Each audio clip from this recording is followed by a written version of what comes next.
Hello everyone. उम्मीद है हमेशा की तरह आज भी आप अच्छे होंगे। आज के टॉपिक जिस पे हम बात करने जा रहे हैं उस टॉपिक का नाम क्या है? अनुपात एवं समानुपात। जैसा कि आपको स्क्रीन पे दिख भी रहा होगा, अनुपात और समानुपात। चलिए, टॉपिक शुरू करने से पहले आज हम लोग कुछ बचपन की बातें करेंगे, ठीक है? बचपन की बातें करने के बाद फिर हम इस टॉपिक पे आएंगे। अब बात यह है कि बचपन की बात क्यों करने जा रहे हैं हम लोग, ये भी तो जानना जरूरी है।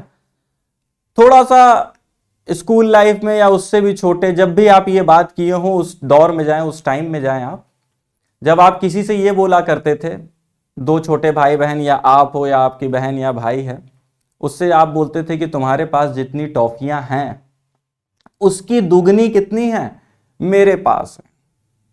या आपसे कोई और कहता था कि तुम्हारे पास जितनी टॉफियां हैं उसकी दुगनी क्या है मेरे पास है।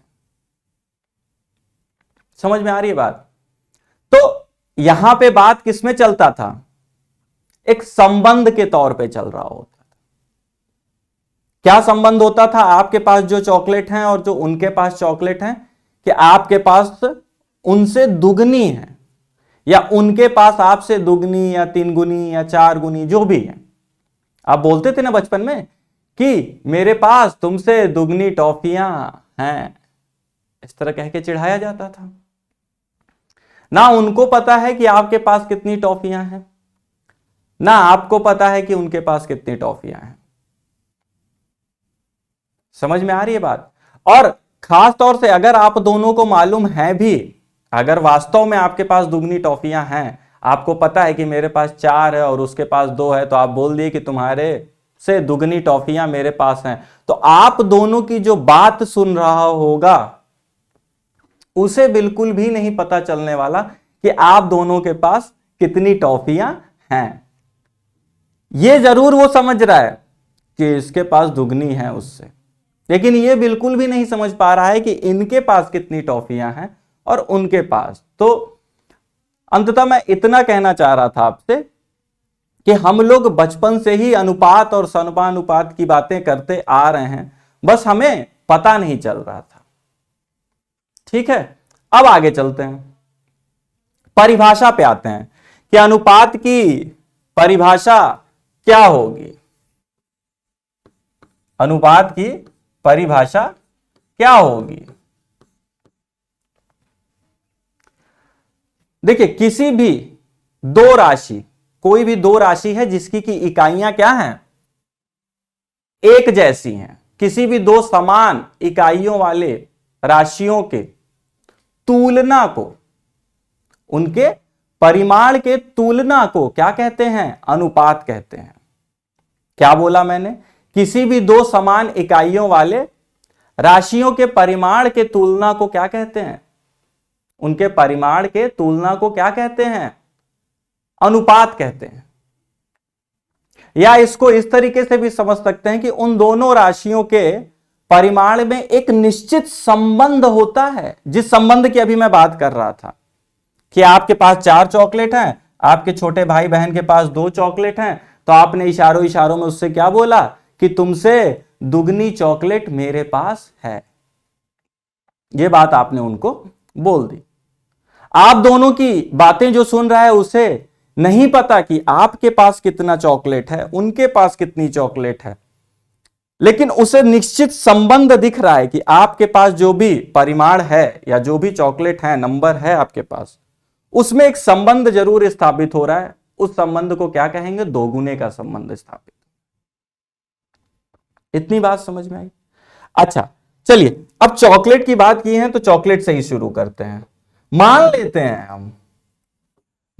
हैं हम क्या कि आपके पास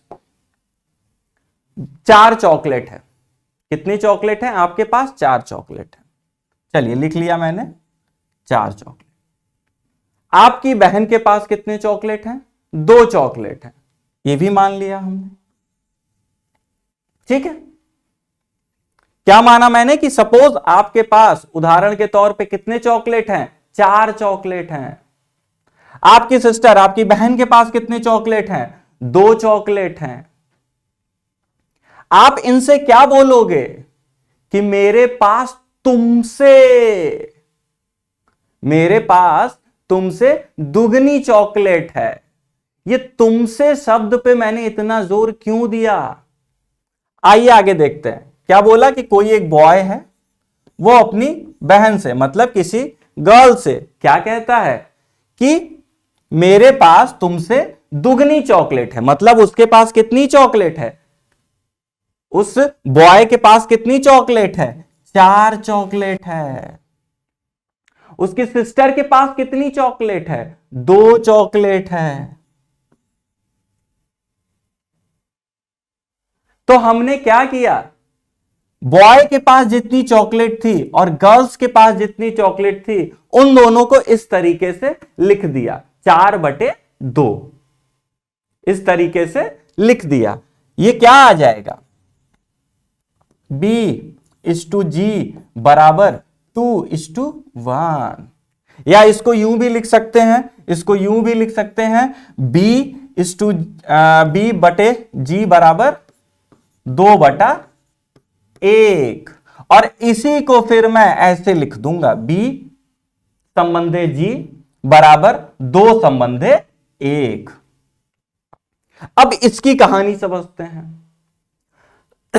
पहली बात कि परिभाषा हमने सुनी, ठीक। अब उसी परिभाषा से हम अनुपात को समझने की कोशिश कर रहे हैं।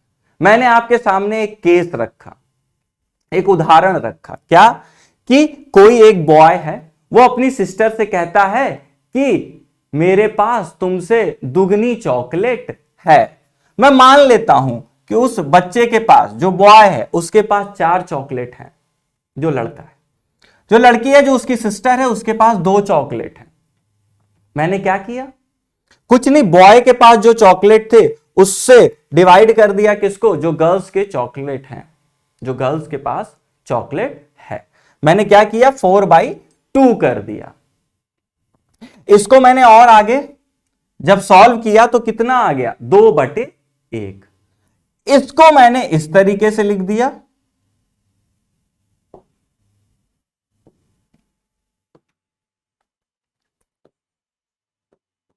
इसको मैंने इस तरीके से लिख दिया, B संबंधे G बराबर 2/1। मतलब B/G इक्वल्स टू 2:1। इतनी बात अभी समझ में आई कि नहीं? मतलब समझ रहे हो? आप रेशियो की बात कर रहे थे। बॉय के पास कितनी दुगनी चॉकलेट है? किससे? उसकी सिस्टर से। इसी की तो बात करते थे ना हम। ये थोड़ी बोलते थे कि मेरे पास 4 है और तुम्हारे पास 2 है। नहीं, हम सीधे क्या बोलते थे कि तुमसे दुगनी चॉकलेट है। अच्छा, दिमाग में एक प्रश्न आना चाहिए कि सर बटे में यहां जी ही क्यों लिखा? बी भी तो लिख सकते थे। जिससे तुलना की जा रही है, तुलना किससे की जा रही है? गर्ल से। गर्ल को यह बोला जा रहा है, उस बच्ची को यह बोला जा रहा है कि तुमसे मेरे पास क्या है? दुगनी चॉकलेट है। तो जिससे आप तुलना करोगे उसको हमेशा नीचे, मतलब डिनोमिनेटर में रखोगे।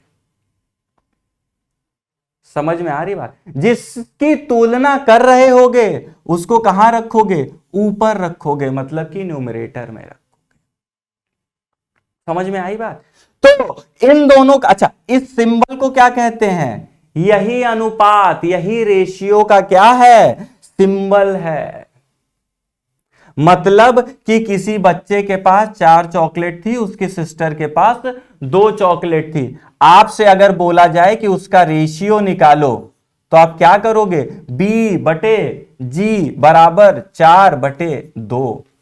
यही अगर लड़की बोल रही होती, वो बच्ची बोल रही होती कि भैया आपसे मेरे पास आधी चॉकलेट है, आपके पास जितनी है उसकी मेरे पास आधी है, तो क्या करते? यहां किससे वो बच्ची तुलना कर रही है? भैया से। तो बच्ची के जो नंबर ऑफ चॉकलेट हैं 2, वो ऊपर, और जो भैया के हैं वो नीचे, मतलब 4, तो कितना आ गया 1/2, मतलब देखो आधा आ रहा है,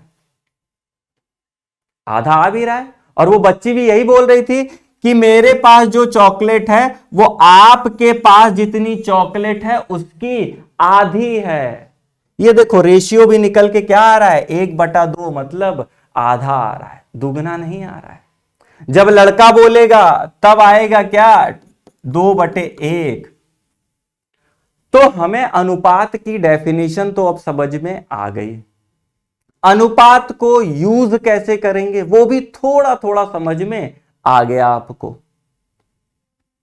कि जब आपसे जिसके संबंध में पूछा जाए, ये बहुत इंपॉर्टेंट है, जिसके संबंध में बात हो रही है उसको हमेशा, मैं अगर मान लेता हूं, मैं कहता हूं आपसे कि मेरे पास 6 चॉकलेट है, आपके पास 2 चॉकलेट है, अगर मैं बोलूंगा तो क्या बोलूंगा, आपसे 3 गुनी है मेरे पास, आपसे 3 गुनी है, मतलब मैं अपनी जो संख्या है उसको ऊपर रखूंगा और आपकी संख्या को नीचे। क्यों? क्योंकि मैं तुलना आपसे कर रहा हूं। अगर आप मुझसे तुलना करेंगे तो क्या करेंगे, 3 को ऊपर रखेंगे और 6 को नीचे रखेंगे। जब ये कटेगा तो आप क्या कहेंगे कि सर आपकी आधी चॉकलेट, आपकी जितनी भी संख्या है आपके पास चॉकलेटों की, उसकी आधी मेरे पास है। तो ये आधा, दुगना, 3 गुना क्या बता रहा है, एक निश्चित संबंध को बता रहा है हमारे और आपके चॉकलेट के नंबर या उसकी संख्या के बीच में। इसी निश्चित संबंध को क्या कहेंगे, रेशियो कहेंगे। समझ में आ रही है बात? अच्छा, एक स्टेप और आगे चलते हैं। ये तो बात थी कि सर इसकी परिभाषा क्या होगी, और ये जो हम लोग दुगना तिगुना बोलते हैं वो यहीं पे पढ़ना है क्या? जी बिल्कुल, वो यहीं पे पढ़ेंगे हम लोग अनुपात के अंदर। एक बात और, मान लेते हैं कि आपके पास 2 चॉकलेट है, स्टूडेंट के पास 2 चॉकलेट है और मास्टर जी के पास 4 चॉकलेट, आपके पास 2 मेरे पास 4, हम दोनों का अनुपात निकल के कितना आया 1/2। तो क्या लिख सकते हैं इसको, एस संबंधे मास्टर साहब, मतलब m बराबर 1 संबंधे 2, मतलब हम दोनों में जितने भी चॉकलेट हैं उनका संबंध क्या है, मेरे पास जो संख्या है चॉकलेट की, आपके पास जो संख्या है चॉकलेट की, उन दोनों के बीच में संबंध क्या है 1:2 का। मतलब मेरे पास आपसे दुगनी चॉकलेट है, स्टूडेंट हैं आप, आपके पास 1 होगी तो मास्टर साहब के पास 2, मतलब आपसे दुगनी चॉकलेट। कितनी है ये नहीं पता, असल में तो कितनी थी आपके पास 2, मेरे पास कितनी थी 4, लेकिन अनुपात में क्या सिर्फ निकल के आ रहा है संबंध, कि मास्टर साहब के पास दुगनी चॉकलेट है। कितनी है ये नहीं निकल के आ रहा है सामने, ये जरूर पता है कि दुगनी है इनके पास। अरे अगर मेरे पास आपसे दुगनी चॉकलेट है तो ये भी तो हो सकता है मेरे पास 10 चॉकलेट हो, आपके पास 5 चॉकलेट हो। तो अगर मेरे पास मान लीजिए अनुपात दिया हुआ है, मान लेते हैं कि मेरे पास अनुपात दिया हुआ है, कितनी चॉकलेट है वहां तक पहुंचना है, एग्जैक्ट नंबर पे, उस संख्या पे पहुंचना है कि ठीक है सर के पास 2 तो हैं, वो अच्छी बात है, लेकिन सर के पास कितनी चॉकलेट है, कितनी थी मेरे पास 2 थी, आपके पास 2 थी, माफ कीजिएगा, मेरे पास कितनी थी 4 थी। तो अगर मैं 1/2 में ऊपर 2 से और नीचे 2 से मल्टीप्लाई कर दूं, गुणा कर दूं, तो ये कितना आ जाएगा 2/4। सर अगर सिर्फ ये अनुपात दिया हुआ है तो ये पता कैसे चलेगा कि 2 से करना है कि 3 से करना है कि 4 से करना है? आप कुछ मत करो, जब भी आपको इस तरह के अनुपात दिए हो तो आप ऊपर नीचे x से मल्टीप्लाई कर लो, क्योंकि हमें कोई निश्चित संख्या तो पता नहीं है। तो उस जगह पे मैं क्या करूंगा, किसी एक x से मल्टीप्लाई कर दूंगा, मुझे भी नहीं पता वो x कितना है, लेकिन हां ये जरूर पता है कि जब मैं x से मल्टीप्लाई कर दूंगा तो ये क्या आ जाएगा 1x बटे में 2x, ये जो ऊपर वाला है ये स्टूडेंट के पास चॉकलेट की संख्या है, और ये जो नीचे है ये किसकी संख्या है, किसके पास संख्या है चॉकलेट की, मास्टर जी के साथ, मतलब कि मेरे पास। तो अब मैं आपसे क्या कहने चाह रहा हूं, एक सीढ़ी और आगे बढ़ते हैं कि आपके पास अगर सिर्फ रेशियो दिया हुआ है और आपसे ये पूछा जाए कि स्टूडेंट के पास नंबर ऑफ चॉकलेट कितने हैं, तो आप क्या करोगे, 1 इंटू एक्स लिख दोगे। यहां पे 1 है, यहां पे क्या लिख दोगे, 1 गुणे एक्स। पूछा जाए मास्टर जी के पास कितनी है, तो आप क्या लिख दोगे, 2 गुणे एक्स। ठीक है, वो क्वेश्चन में फिर पता चलेगा कि अब हमें क्या करना है। ये थी अभी तक की परिभाषा, अनुपात क्या है और किस तरीके से, ये आखिरी स्टेप में मैंने आपको बताया कि किस तरह से आने वाले भविष्य में हम इसका प्रयोग करेंगे। अब आगे चलते हैं, अब क्वेश्चंस की वैरायटीज देखेंगे कि किस किस तरीके से होता है।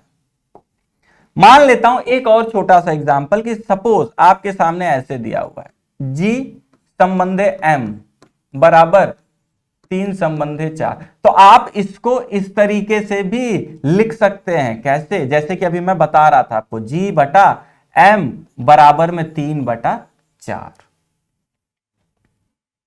समझ में आ रही है बात। अच्छा, यहां पे क्या सर इक्वल टू ही हो सकता है, नहीं, यहां पे कुछ इस तरीके से भी हो सकता है। अगर आपके सामने ऐसे कोई अनुपात दिया हुआ है कि G बटा M समानुपात 3 संबंधे 4, G संबंधे M समानुपात 3 संबंधे 4, इसी सिंबल को क्या कहते हैं, समानुपात। इसका मतलब क्या होता है, G संबंधे M मतलब G बटा M, ये समानुपात मतलब बराबर, फिर से 3 संबंधे 4 मतलब कि 3 बटा 4। अब समझ में आए कि आपके सामने कैसे दिया होंगी चीजें और आप कैसे उसको फिर इस तरीके से लिख सकते हो। क्या बोला मैंने कि अगर G संबंधे M होगा तो आप उसको ऐसे लिख लोगे, G बटा M। समानुपात, समानुपात मतलब इक्वालिटी की बात करते हैं, बराबर की बात करते हैं। 3 संबंधे 4 को फिर मैं ऐसे लिख लूंगा, क्या, 3 बटा 4। इतनी बात समझ में आई। चलो अब क्वेश्चन देखते हैं, और अभी हमने जो भी 5-10 मिनट की पढ़ाई करी, इसमें क्या क्या चीजें इस किस किस तरीके से आगे प्रयोग में लानी है उस पे चर्चा करेंगे। आ जाओ अब क्वेश्चन पे आ जाओ। क्या कहा जा रहा है आपसे कि यदि A संबंधे B, मतलब A:B क्या है आपके सामने, A:B क्या है, बराबर 2 संबंधे 3 या 2:3 दिया हुआ है। यहीं पे क्या पूछा जा रहा है कि B संबंधे C 1 संबंधे 2 है। दो अलग अलग आपको रेशियो दे दिए गए, एक A का B से संबंध बताया गया, कितना है, 2 संबंधे 3। एक आपका B का C के साथ बताया गया, कितना है, 1 संबंधे 2। जब भी इस तरह के क्वेश्चन आए और आपसे क्या पूछ दिया जाए कि इन तीनों का आपस में क्या संबंध है, A का B के साथ क्या संबंध है, B का C के साथ क्या संबंध है, अरे भाई मुझे यह जानना है कि इन तीनों का आपस में क्या संबंध है, या परिमाण के रेस्पेक्ट में बात करें तो क्या बोलेंगे कि इनके कितने का संबंध है। तो इस तरीके का जब भी सवाल पूछे कि A B C में आपस में क्या संबंध है, तो आपको क्या करना है, कुछ नहीं करना। ऐसे सवाल में क्या करना है, कुछ नहीं करना है। कैसे, देखो आप सिर्फ और सिर्फ ये देखोगे कि इन दोनों में कॉमन कौन है, B है। कौन है कॉमन इन दोनों में, इसमें A संबंधे B, इसमें B संबंधे C। तो कॉमन कौन आ रहा है इन दोनों में, कौन मौजूद है जो कि दोनों में है, वो है B। B यहां भी है और यहां भी है। इतनी बात समझ में आई। अब देखो यहां पे बी ए है, कितना है 3 है बी कितना है 3 है। यहां पे बी कितना है, बी पहले है तो ये हो जाएगा बी 1 हो जाएगा। जो बी के बराबर में संख्या आ रही है उसको क्या करेंगे, एक जैसी समान बनाने की कोशिश करेंगे। अब एक बात बताओ मुझे कि B संबंधित C दिया हुआ है, या इसको इस तरीके से लिख लो B बटा C दिया हुआ है 1/2।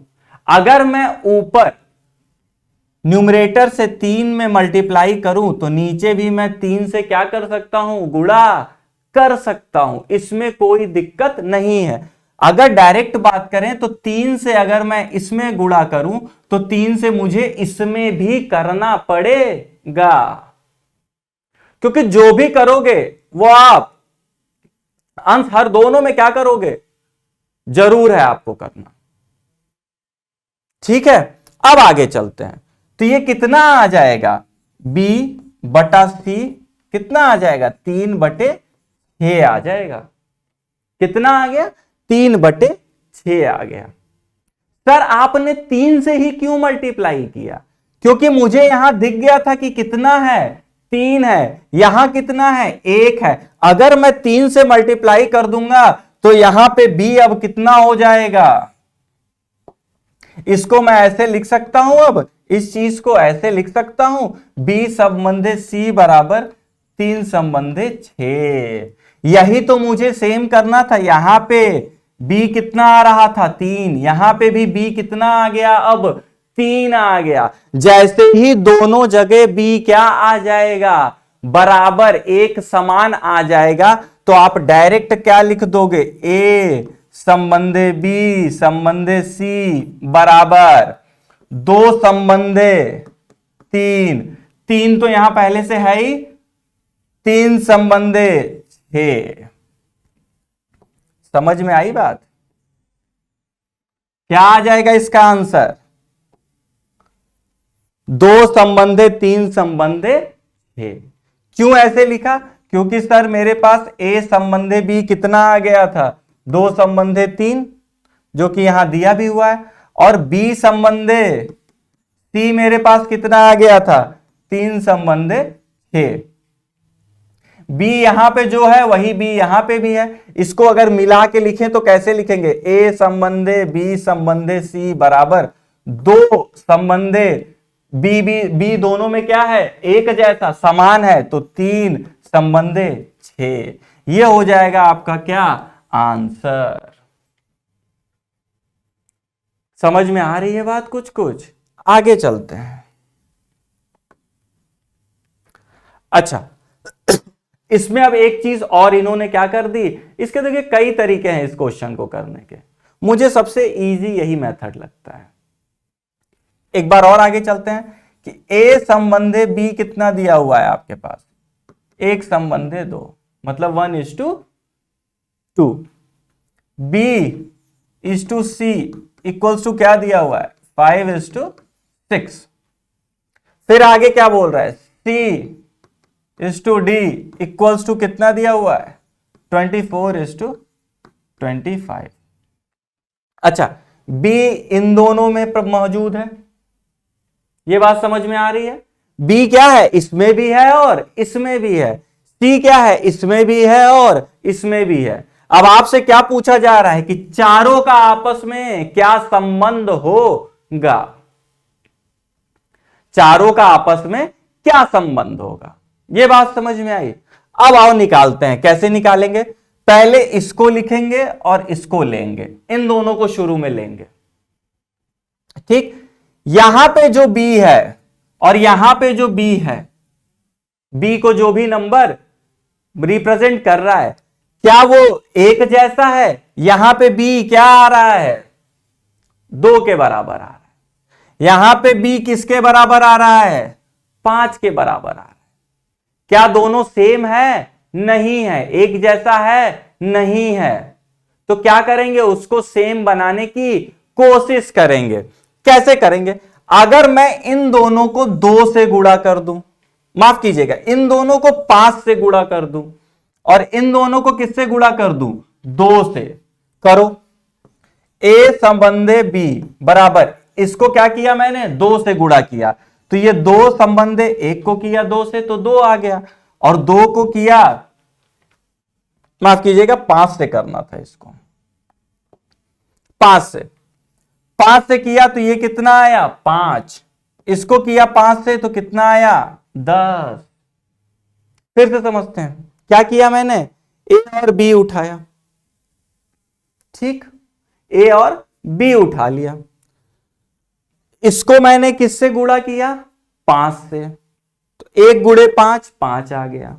ये दूसरी वाली संख्या को मैंने किससे गुणा किया, 5 से, तो कितना आ गया, ये 10 आ गया। ठीक, अब इसको क्या करेंगे, बी सी को, इसको 2 से गुणा करेंगे, तो 5 गुणे 2 कितना हो गया 10, 6 गुणे 2 कितना हो गया 12। सर ये पता कैसे चलेगा कि किससे गुणा करना है, इसको 2 से कैसे पता चला, सॉरी 5 से कैसे पता चला, इसको 2 से कैसे पता चला। एक बात बताओ, मुझे यहां वाली संख्या और यहां वाली संख्या क्या करनी है, बराबर करनी है। क्या करनी है, बराबर करनी है। अगर थोड़ा सा दिमाग लगाओ तो आप ये देख के समझ सकते हो कि अगर मैं 2 में मैं 5 का गुणा कर दूं, मतलब इसमें मैं इसका गुणा कर रहा हूं, इन दोनों नंबर में मैं इसका गुणा कर रहा हूं,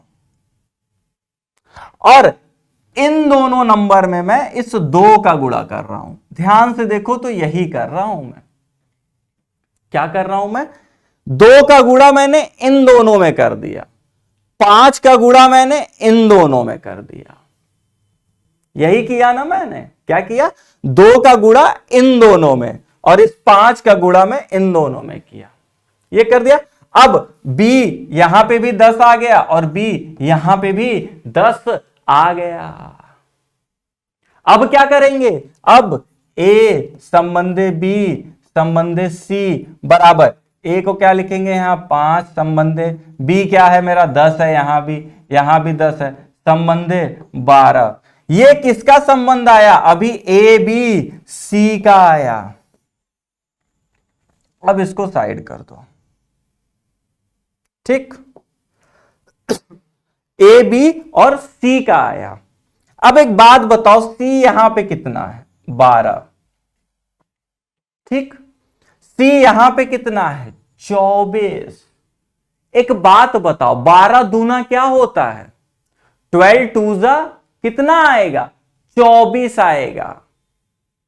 समझ में आ रही है बात। अगर इन तीनों को मैं किससे गुणा कर दूं, 2 से गुणा कर दूं, करो करो, ए बी सी 2 से किया तो 10, ये वाला आ जाएगा 20 और ये वाला आ जाएगा 24। यहां भी जो सी था, जो ये सी यहां पे है 24 और यहां पे भी सी क्या है 24।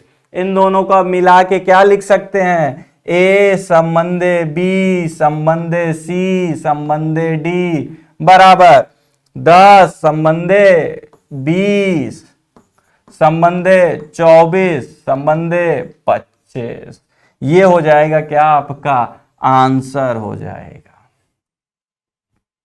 ठीक है, तो जो भी 2 अनुपात आपको दिए गए हैं उनमें आप ये देखोगे कि कॉमन कौन सा है। जैसे इस वाले में एबीसी में सी यहां भी था, सी यहां भी था, तो जो सी यहां आए वही सी यहां भी आना जरूरी है। अगर आ गया तो दोनों को मिला के क्या लिख देंगे 10 20 फिर 24 और यहां से डी लिख देंगे 25।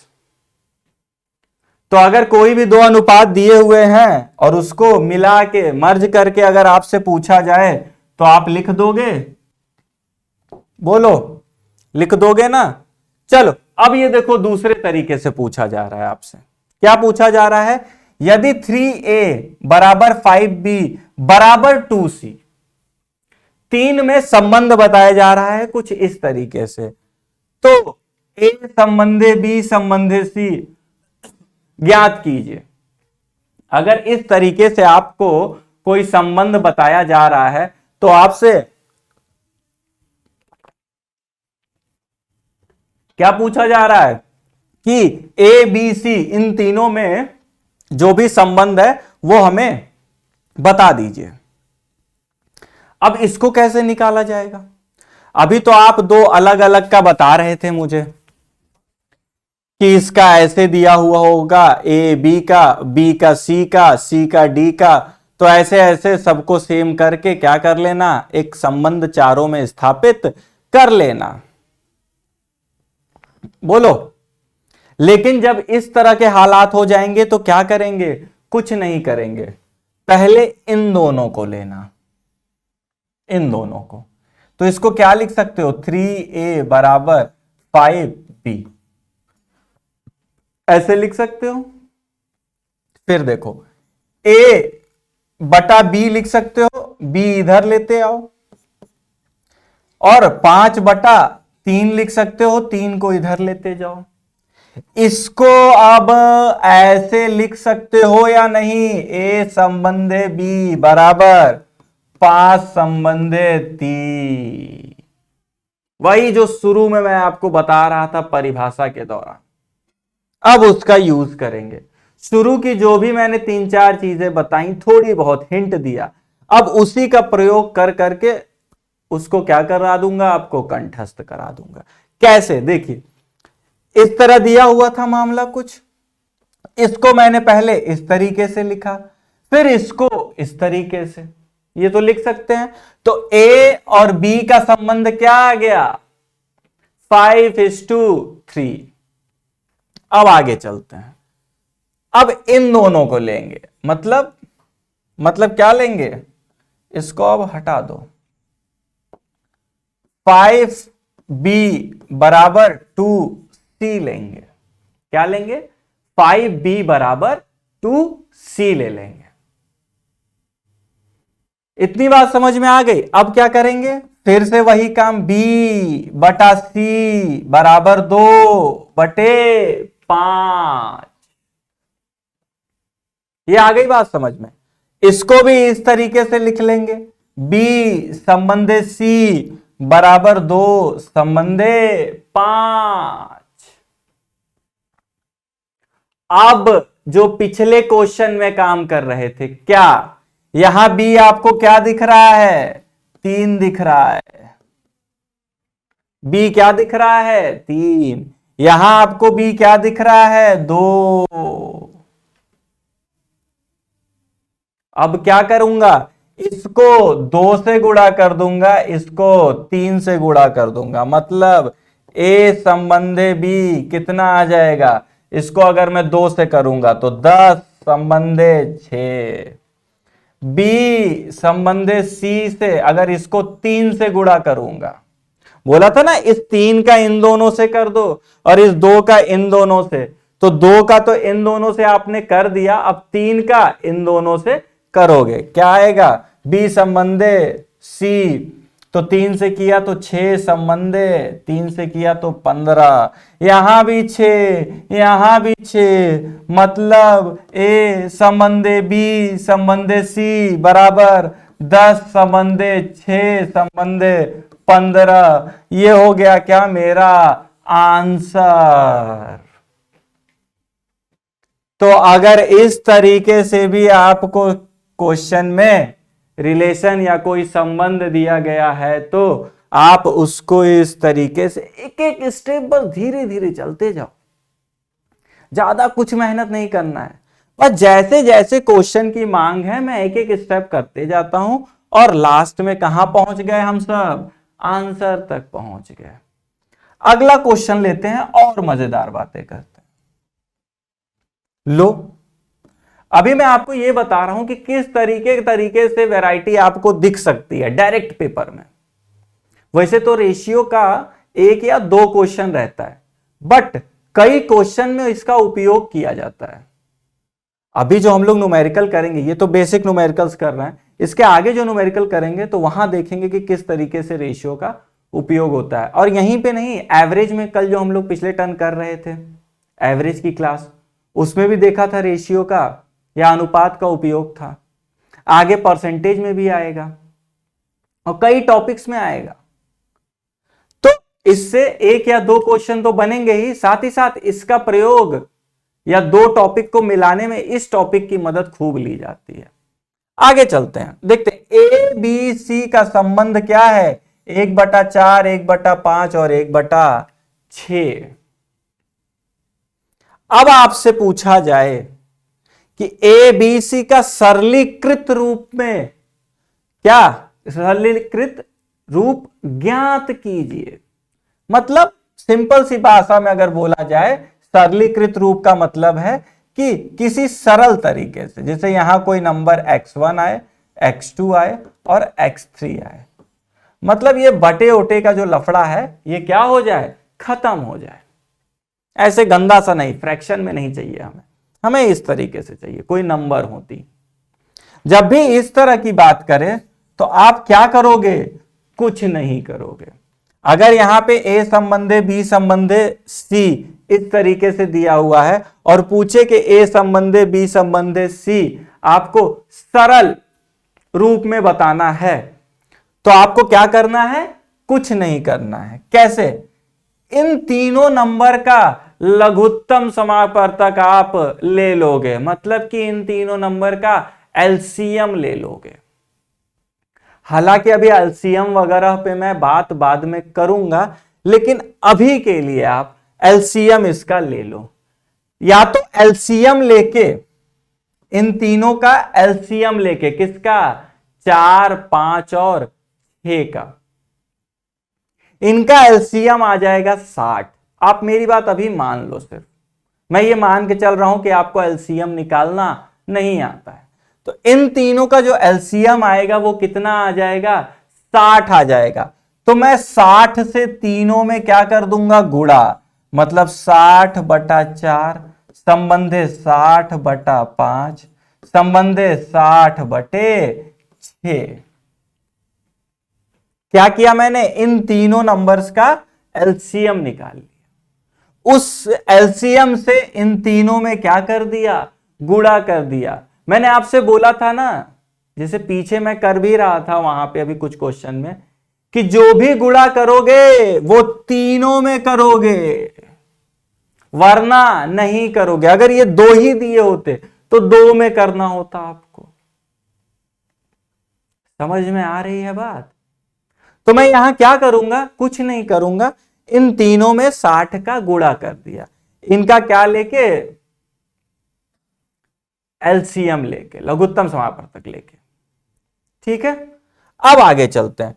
ये 60 से कटा तो कितना आया, 1, 2 गया 5, तो ये आ गया 15 संबंधे। ये कटा कितना आया, 12 पंजे 60 मतलब 12। ये कटा कितना आया, 10, तो 15 संबंधे 12 संबंधे क्या आ जाएगा, 10 आ जाएगा। कैलकुलेशन तो मैं हमेशा आप लोग के भरोसे ही छोड़ दूंगा। यहां समझ में आई बात, ये आप कर लो।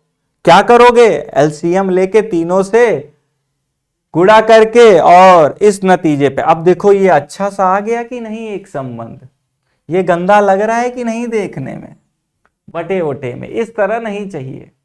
यही इसका सरल रूप है। अच्छा, इसका एक और तरीका भी है इस सवाल को करने का। या तो आप एलसीएम ले लो, जब तक आपको एलसीएम नहीं आता तब तक आप एक काम करो, ये जो पहली संख्या है इससे तीनों में गुणा करो। जब तीनों में गुणा करोगे तो क्या आ जाएगा, यहां पे तो जब 4 से गुणा करोगे तो 4 से 4 कट के 1 आ गया, फिर यहां पे करोगे तो 4/5 आ गया, और यहां पे जब करोगे 4 से तो कितना आ जाएगा, 4/6, जो कि कट के क्या हो जाएगा, 2/3। तो मतलब इसको आप ऐसे लिख सकते हो या इसको ऐसे, 4/4 था, ये कट के 1 आ गया, तो 1 संबंधे 4/5 संबंधे 2/3। ये बात समझ में आ गई। अब क्या करो, अब यहां पे आप इन तीनों को 5 से गुणा कर दो। पहले जो है यहां सबसे नीचे था 4 था, तो ऊपर वाले को जितने भी थे सबको 4 से गुणा कर दिया। चलो अब यहां पे नीचे कुछ आपको नहीं दिख रहा डिनोमिनेटर में, ये जगह क्या हो गई, खाली हो गई। तो अब दूसरे जगह सफाई करने निकल गए हम लोग। यहां पे 5 दिख रहा है, हमने तीनों को किससे गुणा कर दिया, 5 से कर दिया। आओ करते हैं। तो 1 को 5 से किया तो 5 आ गया, 4 को 5 से किया, नहीं कर सकते, ऐसे लिख दो इसको, 4 गुणे 5 बटा 5, ये 5 से 5 कटा, 1 आ गया हाथ में। आगे चलते हैं। संबंधे 2 5 से गुणा करो, कितना आया, 10, 10 बटा 3 आ गया, 10 बटा क्या आ गया, 3 आ गया। अब इस 3 को इन तीनों से गुणा कर दो, तो ये कितना आ गया, 15।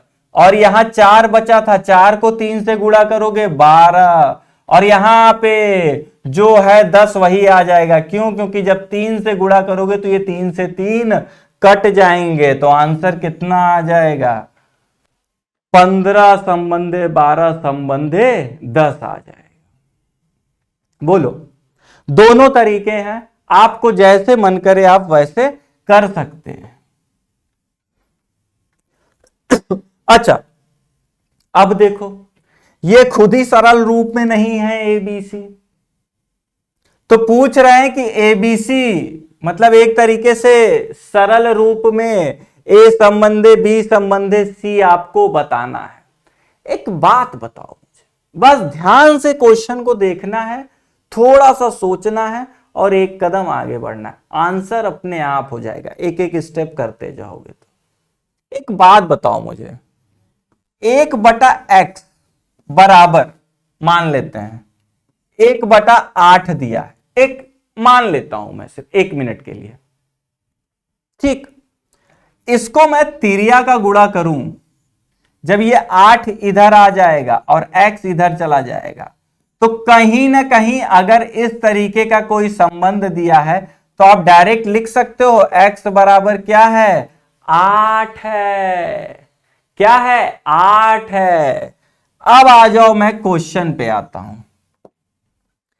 इसका इससे ये संबंध दिया हुआ है, मैं ए संबंधे बी संबंधे सी बराबर, ए की वैल्यू क्या है, 8 के बराबर है। जैसे कि 1 बटा एक्स बराबर 1 बटा 8 क्या था, अभी एक्स बराबर 8 था, वैसे ही यहां पे 1 बटा ए 1 अपॉन ए और बराबर 1 बटा 8 क्या होगा, ए बराबर 8 होगा। तो यहां क्या लिख लेंगे, 8 लिख लेंगे।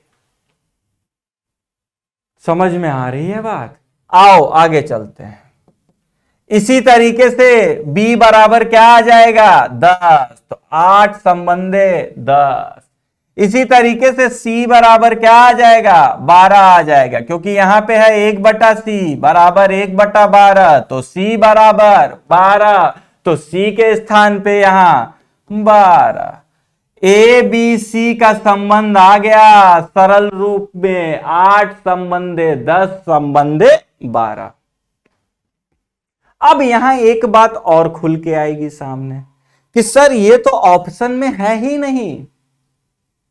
अगर 4 ऑप्शन दिए गए होते आप लोगों को तो ये चीज तो आपको ऑप्शन में दिखेगी ही नहीं, तो क्या किया जाए ऐसे समय में? क्यों नहीं दिख रहा है उसका कारण समझो। मैंने आपसे क्या बोला था कि मान लीजिए आपके पास 2 संबंधे 3 संबंधे 4 है, अगर आप एक ही नंबर से तीनों में गुणा करना चाहते हैं तो कर सकते हैं। तो मैंने 2 से इसका गुणा कर दिया तो ये 4 आ गया, 2 से इसका गुणा कर दिया तो 6 आ गया, 2 से इसका गुणा कर दिया तो 8 आ गया। तो उसी तरीके से अगर आप चाहें तो इसको छोटा करने के लिए एक ही नंबर से क्या कर सकते हैं, भाग भी दे सकते हैं। अगर मैं देखूं तो ये 8 2 से भी कट जाएगा, 10 2 से भी कट जाएगा और ये 12 भी 2 से कट जाएगा। तो मैं क्या करूंगा, 8 बटा 2 कर दूंगा। 10/2। जब गुणा एक ही नंबर से करेंगे तो भाग भी एक ही नंबर से, एक ही संख्या से करेंगे। चलो 8/2, 10/2 और 6 ये 2 आ जाएगा। अब इसको कट कर लो, 4, 5, 6। तो ए बी सी का जो संबंध है 4:5, संबंध 6, यही मेरा क्या हो गया, आंसर हो गया। समझ में आ रही है बात? आओ अब और आगे चलते हैं। अरे ये क्या हो गया कि सर जो नंबर हैं वो तो बड़े प्यार से लिखे गए हैं, बड़े आसान और सरल भाषा में। ये एबीसी को ही क्या कर दिया इन्होंने, इस बार उलट फेर कर दिया, मतलब फ्रैक्शन फॉर्म में। कोई बात नहीं, वही पिछला वाला काम करेंगे। क्या 1/x बराबर अगर 8 है, यही तो मतलब हुआ, 1/a बराबर 8। अगर 1/x बराबर, ये मान के चल रहे हैं हम लोग कि ये इसके बराबर है, ये मान के चल रहे हैं, ये ध्यान दीजिएगा। समझ में आ रही है बात? मैंने क्या बात बोली थी आपसे कि अगर a संबंधे b अगर दिया हुआ है 1/2 या a संबंधे b दिया हुआ है 1/2, तो मैं a को 1 मान सकता हूं, होगा नहीं ये जरूरी नहीं है। इसीलिए मैंने क्या कहा था, मैं a को 1x और b को 2x ले लूंगा कि किसी सही संख्या से अगर इन दोनों में गुणा कर दिया जाए तो जो a असल में है वो मुझे मिल जाएगा। उसी तरीके से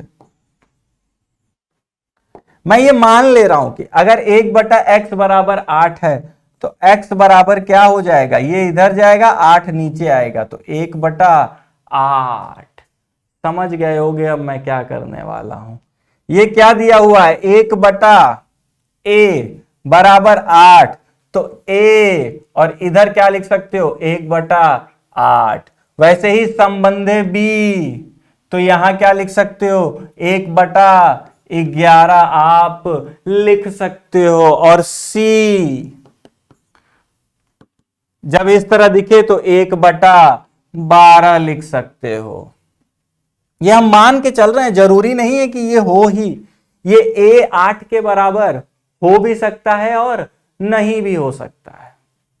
तो हम ये मान ही रहे हैं इस तरह के क्वेश्चन को सॉल्व करने के लिए कि अभी तो फिलहाल है। आगे चलते हैं। क्या आया ये, 1/8, 1/11, 1/12।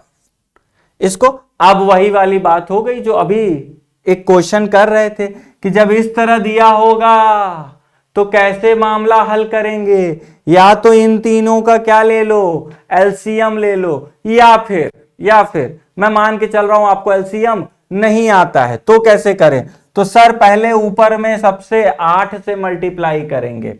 जब यहां 8 से गुणा किया तो यहां 8/8 कितना आ गया, 1 संबंधे। यहां क्या आ जाएगा, 8/11। यहां क्या आ जाएगा, 8/12। लेकिन मैं जब 4 से काटूंगा तो क्या आ जाएगा, 2/3 आ जाएगा। अरे 8/12 दिया है, इसको 4 से काटा तो 2/3 ही तो आएगा। तो ये मैंने 2/3 लिख लिया। मैंने क्या किया, इन तीनों में 8 से गुणा कर लिया। ऐसे कर लो, ठीक। अब ये आ गया। अब मैं क्या करूंगा, इन तीनों में 11 से गुणा करूंगा तो कितना आ जाएगा, 11 संबंधे 8। क्योंकि यहां जो 11 से आप 8 में गुणा करोगे वो बटे के 11 से क्या हो जाएगा, कट जाएगा। क्या हो जाएगा, कट जाएगा। आगे चलते हैं। 2/3 में 11 से गुणा करो तो 22/3 हो जाएगा। कितना हो जाएगा, 22/3 हो जाएगा।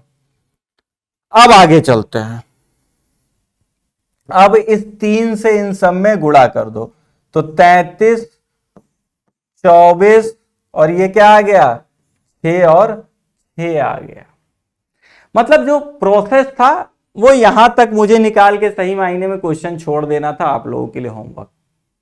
क्यों? क्योंकि मैंने बताया ही था ए संबंधे बी संबंधे सी बराबर अगर 1/8 संबंधे 1/11 1/12 दिया है तो इसका दो तरीका है कि इन सारे नीचे वाले नंबर्स को संख्याओं को ऊपर एक एक करके पहले मल्टीप्लाई कर लो, या फिर इन तीनों का लघुत्तम समापवर्तक मतलब कि एलसीएम लेके मामला खत्म कर दो। ठीक है, अगले क्वेश्चन की तरफ चलते हैं। अच्छा, अगर सर इस तरह दिया हुआ है तब क्या करेंगे? कुछ नहीं करेंगे, इन तीनों का क्या कर देंगे? स्क्वायर कर देंगे। क्या कर देंगे? स्क्वायर कर देंगे। यहां पे इसका अगर स्क्वायर किया तो क्या आ गया? ए। उसी तरीके से ये बी, और उसी तरीके से यहां क्या आ जाएगा? सी आ जाएगा। इन तीनों का स्क्वायर। ठीक। अच्छा, इधर किया है सर तो इसका भी स्क्वायर, इसका भी स्क्वायर और इसका भी स्क्वायर, मतलब 1 4 और 9। ये ध्यान रखना कि अगर इधर इन तीनों का आप स्क्वायर कर रहे हो, ये रेशियो प्रोपोर्शन का एक रूल भी है, तो इधर भी आपको क्या करना होगा? तीनों का स्क्वायर करना होगा। समझ में आ रही है बात? आओ आगे चलते हैं।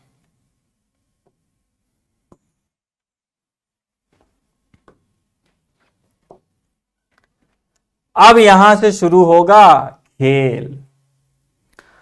अब ये क्या कह रहे हैं? यदि एक अनुपात का प्रथम पद, ये प्रथम पद और द्वितीय पद क्या होता है, इस पे बात कर लेते हैं।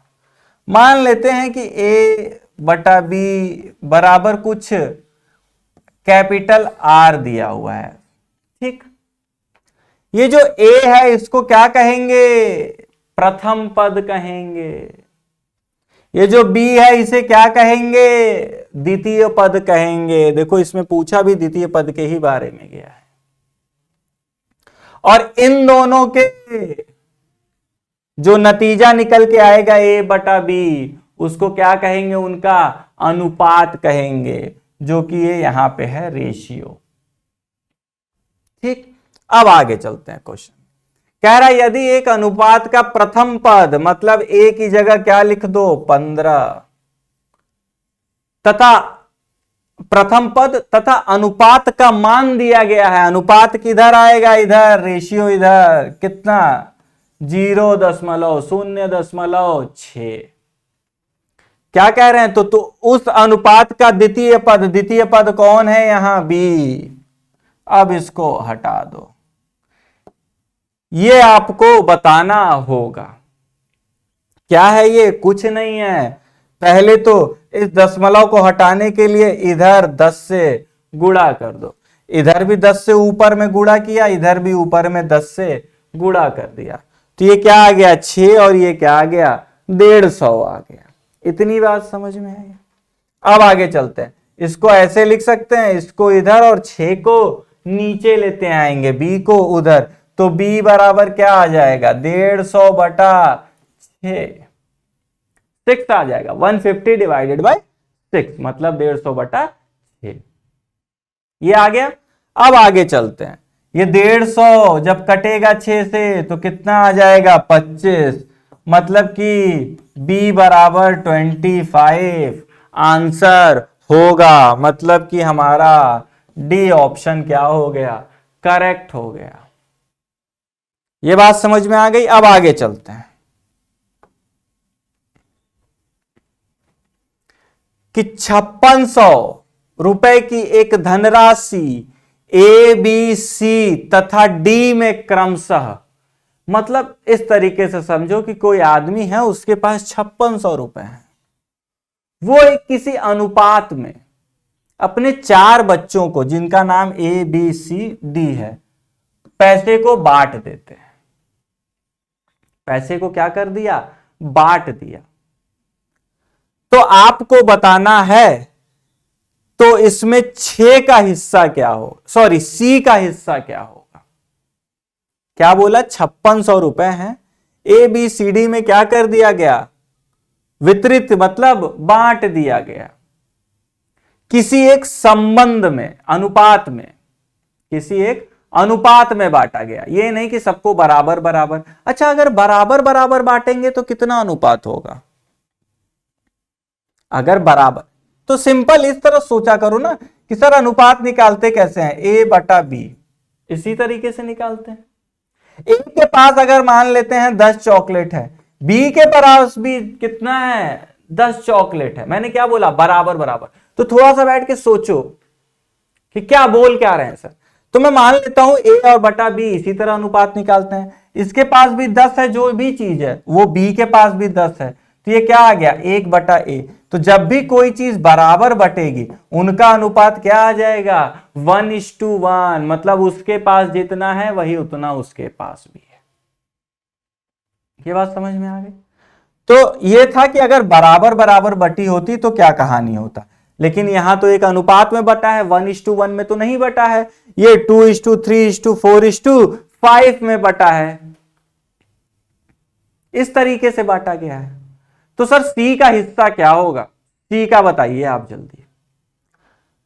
तो जब भी इस तरीके से आपके सामने दिया हो, ए संबंधे बी संबंधे सी संबंधे डी बराबर 2, संबंधे 3, संबंधे 4, संबंधे 5, जब भी इस तरीके से कोई भी प्रश्न आपसे पूछा जाए तो आपको क्या करना है, मैंने क्या बोला था कि आप ए मान लेंगे कि ए को कितना मिला, ए बराबर 2x। मैंने क्या बोला था, सबसे उसी संख्या से मल्टीप्लाई कर देना। तो मैंने एक संख्या ले ली यहां x, तो ए को मैंने मान लिया कि कितना मिला, 2x मिला। इसी क्रम में मैंने मान लिया कि b को कितना मिला, 3x, c को कितना मिला, 4x, और d को कितना मिला, 5x मिला। ये इन तीनों को मिल गए पैसे।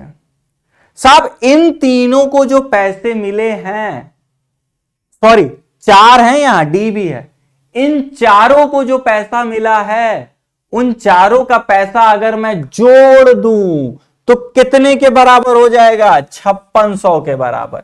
मतलब ए का पैसा 2x प्लस बी का पैसा 3x प्लस सी का पैसा 4x प्लस डी का पैसा 5x। इन चारों का जब मैं जोड़ता हूं, पहले तो मैं इनका पैसा मानूंगा कितना है, ए के पास 2x है, बी के पास 3, ऐसे करके मैं पहले मान लिया x से गुणा करके।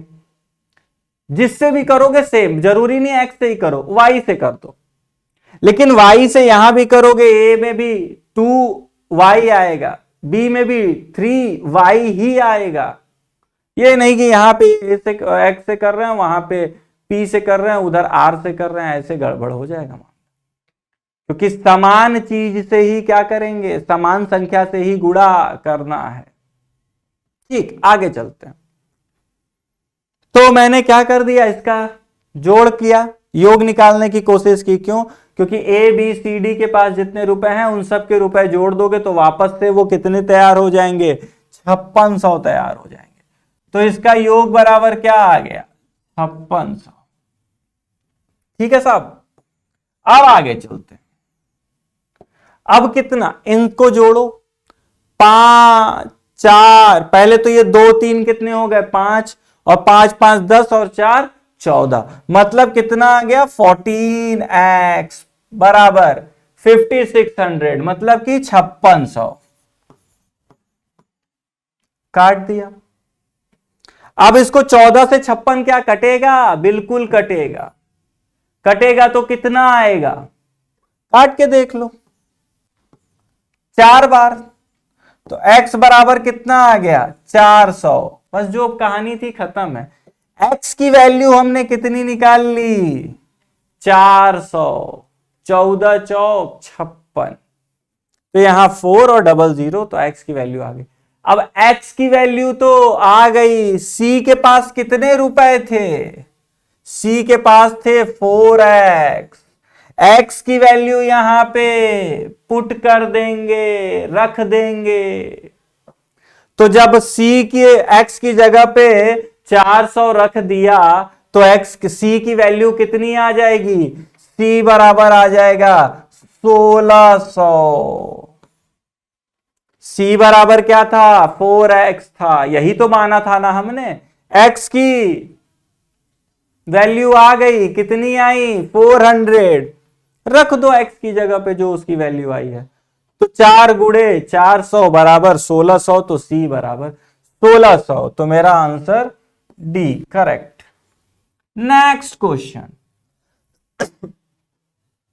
नेक्स्ट क्वेश्चन पढ़ो आप लोग। क्या दिया हुआ है? यदि दो संख्याओं का अंतर कितना है? 15 की बात कर रहे हैं, और उनका अनुपात 3:2 है।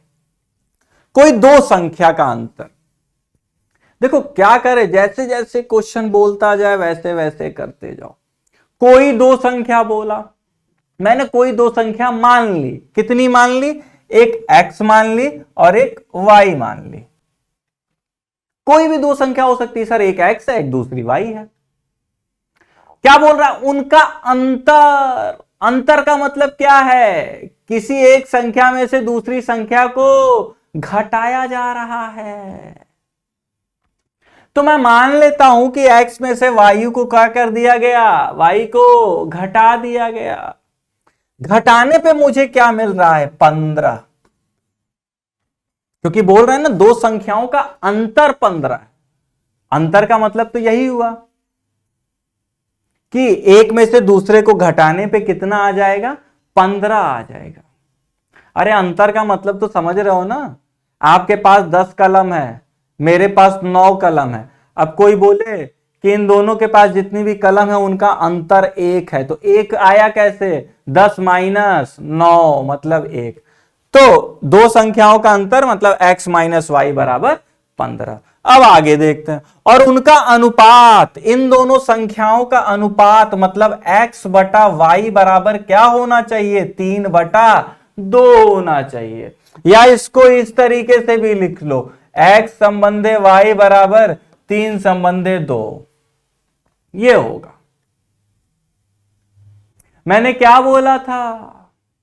क्या बोला था? जब भी इस तरह दिया हो तो x बराबर आप क्या ले लो?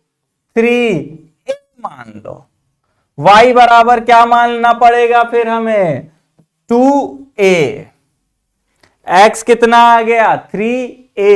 y कितना आ गया? 2a। मैंने दोनों में किसी एक संख्या जिसको कि मैंने a मान के दोनों में गुणा कर दिया। समझ में आ गई बात? अच्छा, क्यों कर रहे हैं सर? पिछले क्वेश्चन में भी कर दिया था, यहां भी कर दिया, यहां भी अगर कर दिया फिर से क्या करो? एक्स वाई को डिवाइड कर दो, x बटा वाई लिख दो, तो क्या आ जाएगा? 3a बटा 2a। a से a कट गया तो मेरा क्या आ गया? फिर से 3/2। मतलब a से दोनों में मल्टीप्लाई करने पे कोई असर नहीं पड़ेगा। और इसीलिए मैं कह रहा था कि अगर a से कर रहे हो तो हर संख्या में a से ही करो। यहां a ऊपर भी था, यहां a नीचे भी था, इसलिए a से a क्या हो गया? कट गया। और हमारा जो ओरिजिनल जो दिया हुआ संबंध था वो अभी भी बना हुआ है। समझ में आ रही है बात? बोलो। अब आगे चलते हैं। तो x बराबर 3a, y बराबर 2a हमने मान लिया। अब यहां पे x और y की वैल्यू रख देंगे। तो x की जगह पे रखा तो 3a, माइनस y की जगह पे रखा तो 2a, बराबर कितना आ गया? 15। तो a की मान 15 आ गया। a का वैल्यू कितना आ गया? 15 आ गया। अब क्वेश्चन में पूछा जा रहा है कि तो उनका गुणनफल क्या होगा? तो इस a की वैल्यू से मैं x और y की वैल्यू निकाल लूंगा कि नहीं? कैसे? देखो, x बराबर क्या है? 3a। a की वैल्यू कितनी है? 15। तो a के स्थान पे मैं क्या रख दूंगा? 15। तो x बराबर क्या आ जाएगा? 45। क्या आ गया? 45। आगे चलते हैं। y बराबर क्या दिया था 2a, a का मान यहां रखे तो 2 गुणे 15 मतलब 30। तो y का मान क्या आ गया, x का 45 और y का 30। ये सब हटा दो। ये x और y की वैल्यू मिल गई। क्या पूछ रहा है, तो इन दोनों संख्या का गुणनफल क्या होगा, इन संख्या का गुणनफल क्या होगा। कर दो गुणा दोनों का। x गुणे y बराबर 45 गुणे 30। 45 गुणे 30 किया तो 45 तिया कितना हो जाएगा, जब 45 का 3 में गुणा करोगे तो 135 और 0 यहां अपने आप, तो मतलब इनका गुणनफल कितना आ गया 1350। कितना आ गया इनका गुणनफल 1350 आ गया। ये बात समझ में आई कि नहीं आई, आ गई। आगे चलो,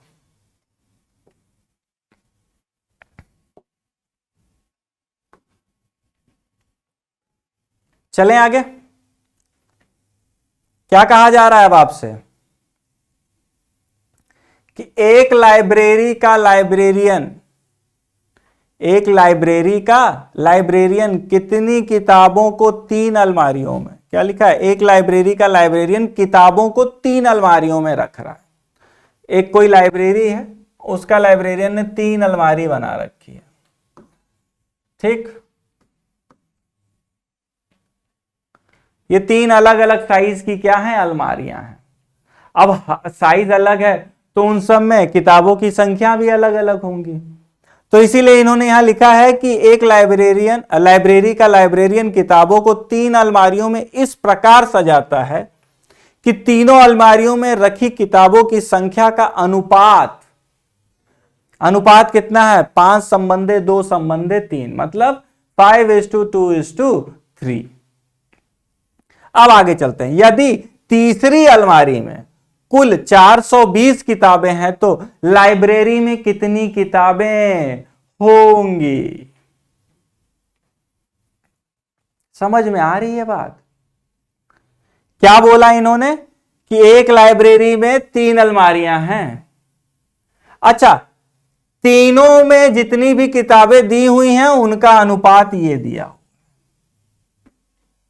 ठीक। मैं मान लेता हूं कि पहली अलमारी में कितनी किताबें दी गई होंगी, हमेशा की तरह सर वही मान लेंगे, क्या 5x, क्योंकि पहली अलमारी, दूसरी अलमारी और तीसरी अलमारी का संबंध दिया हुआ है 5 संबंधे 2 संबंधे 3। तो मैंने मान लिया कि पहली अलमारी में कितनी किताबें हैं 5x, दूसरी अलमारी में कितनी किताबें हैं 2x, ठीक, इस तरह लिख लेंगे। तीसरी अलमारी में कितनी किताबें होंगी इस हिसाब से, तब तो तीसरी में भी सर आ गई, देखो 3x, ठीक है। तीनों अलमारियों में किताबें रखी हुई हैं। पूछ रहा है उनका अनुपात क्या होगा, तो उनका अनुपात दिया हुआ है आपके पास 5 3 2। तो उसकी मदद से मैंने ये मान लिया कि पहली अलमारी में कितनी किताबें हैं 5x, दूसरी अलमारी में कितनी किताबें हैं 2x और तीसरी अलमारी में कितनी किताबें हैं 3x। आप बोलेंगे सर सबसे बड़ी वाली अलमारी तो ये लग रही है, तो सबसे ज्यादा तो इसमें आना चाहिए। कोई बात नहीं, वो अंदर की तरफ बहुत बड़ा है, ये वाला बाहर से देखने में सामने छोटा है, अंदर बहुत बड़ा सुरंग टाइप का है, आप ये मान लेना, ठीक है। चलो अब क्वेश्चन पे आते हैं। तो पहली अलमारी में कितनी किताबें हमने रखी 5x, दूसरे में कितनी रखी 2x, तीसरे में कितनी रखी 3x। इतनी किताबें हमने क्या कर दी, रख दी। अब आगे चलते हैं। बोलते क्या है साहब कि तीसरी अलमारी मतलब इस वाले अलमारी को पकड़ लो, इसमें कितना रखी हैं किताबें 420, मतलब तीसरी अलमारी में हमने क्या संख्या मान रखी है 3x। तो 3x बराबर क्या हो जाएगा 420। क्यों? क्योंकि हमने जो माना है वो जितनी है उतने के बराबर होगी। तो इस तीसरी अलमारी में कितनी पड़ी हैं किताबें 420, मतलब 3x बराबर क्या आ जाएगा 420 आ जाएगा।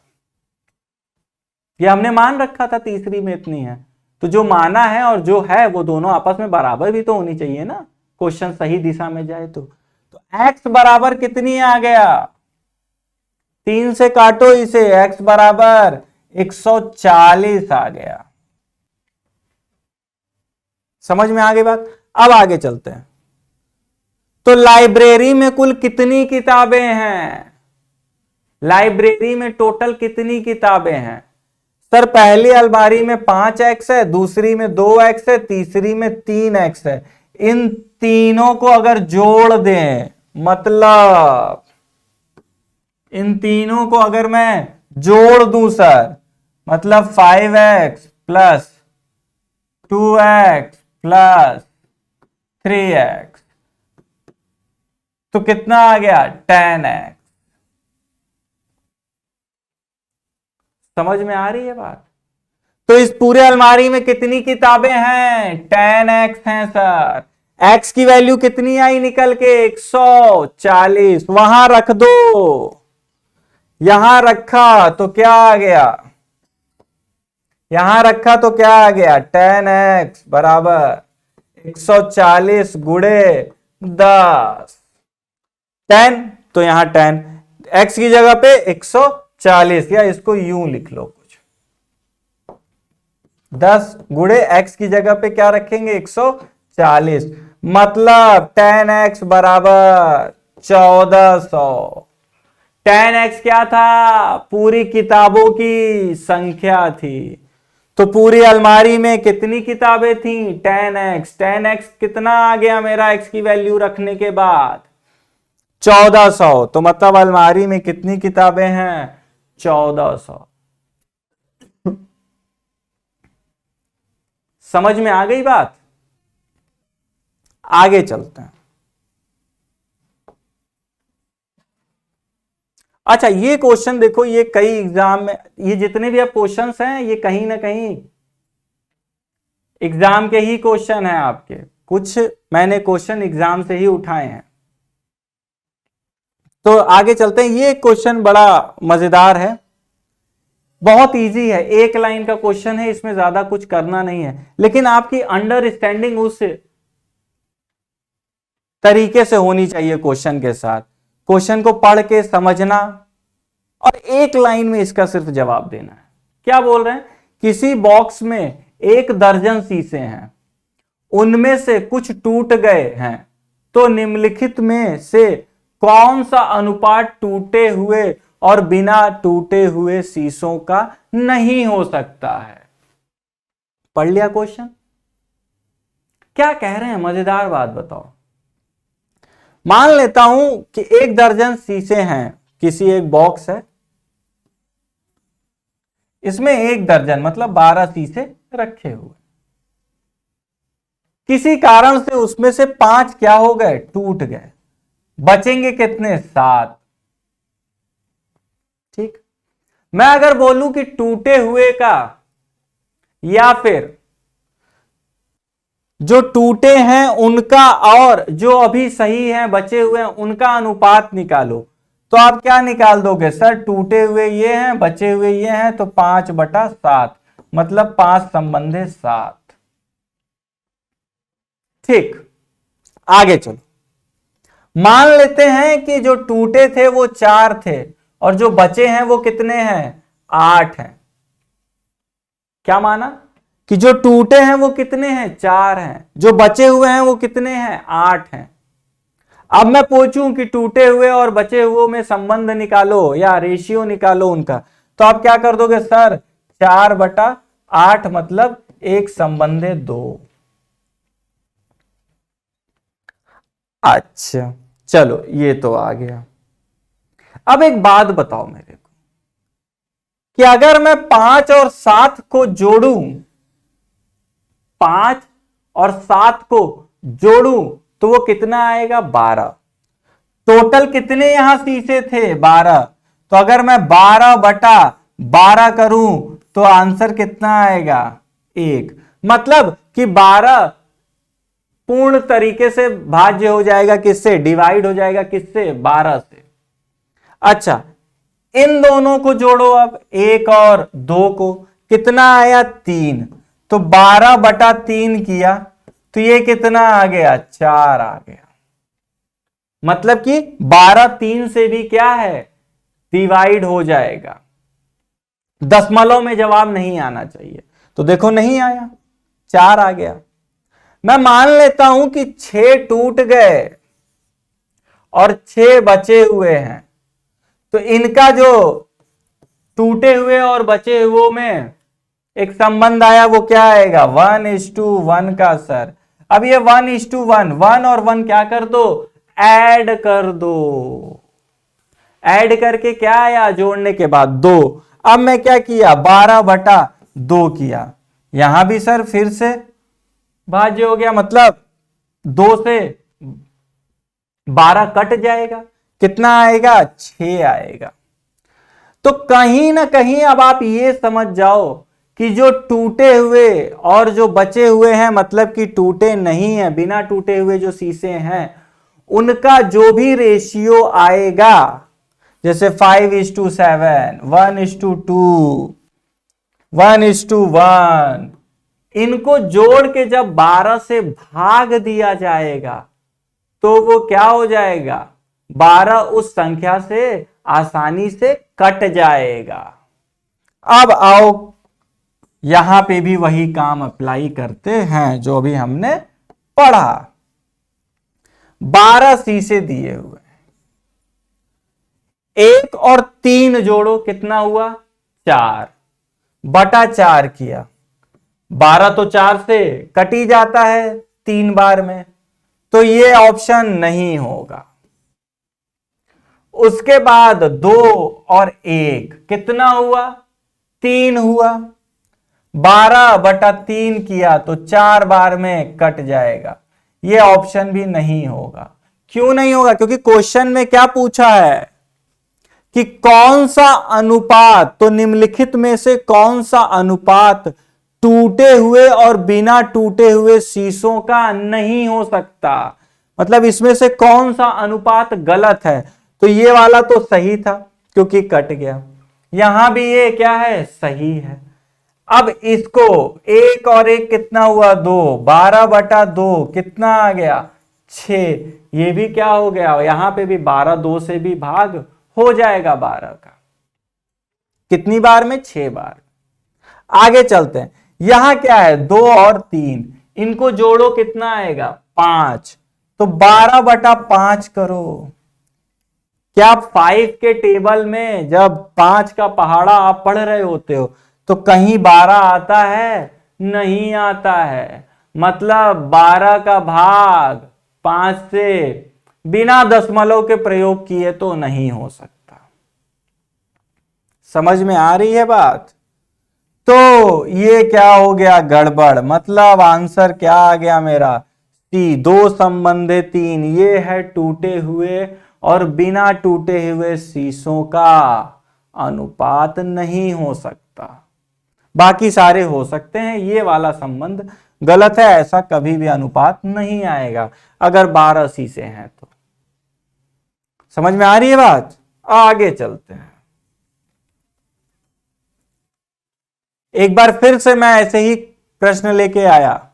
एक डिब्बा जिसमें 1 दर्जन अंडे हैं गिर जाता है, वो डिब्बा छूट गया हाथ से, निम्नलिखित में से कौन सा टूटे हुए अंडों का साबुत अंडों के साथ अनुपात नहीं हो सकता।